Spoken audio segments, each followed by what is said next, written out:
মধ্যপ্রাচ্যে যুদ্ধের প্রভাব পড়েছে দেশের সুতার বাজারে। বেশি দামে সুতা কিনে লোকসানের মুখোমুখি হচ্ছেন শিল্প মালিকরা। বন্ধ হওয়ার শঙ্কায় রয়েছে অনেক কারখানা।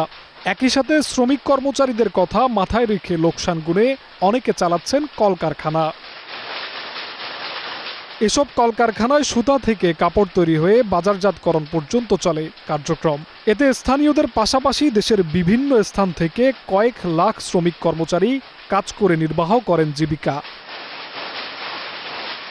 সুতার দাম ব্যাপক হারে বেড়ে যাওয়ায় দেশের বস্ত্র ও পোশাক শিল্পে বড় সংকট তৈরি হয়েছে বলে অভিযোগ শিল্প মালিক ও ব্যবসায়ীদের।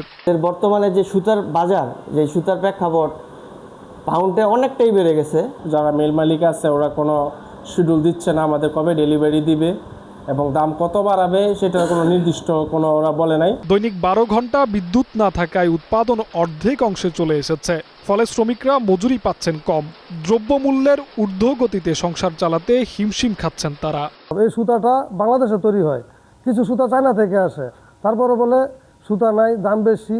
বিদ্যুৎ থাকে না, কিছুক্ষণ পরে পরে বিদ্যুৎ চলে যায়। এইভাবে আমাদের কোম্পানি লস হইতেছে। যার যার পুঁজি আছে, যারা সুতা আইনা মাল বানিয়ে রাখতে চেষ্টা করে, যার পুঁজি না অনেক ফ্যাক্টরি, কাঞ্চন বাজার ফ্যাক্টরি সুতার লাগে বন্ধ।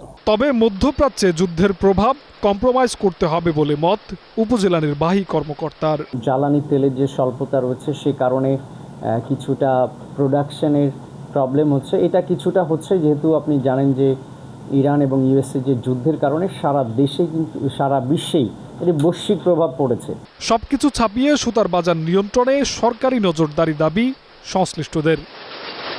জিহাদ রাহাত, গ্রিন নিউজ ডেস্ক।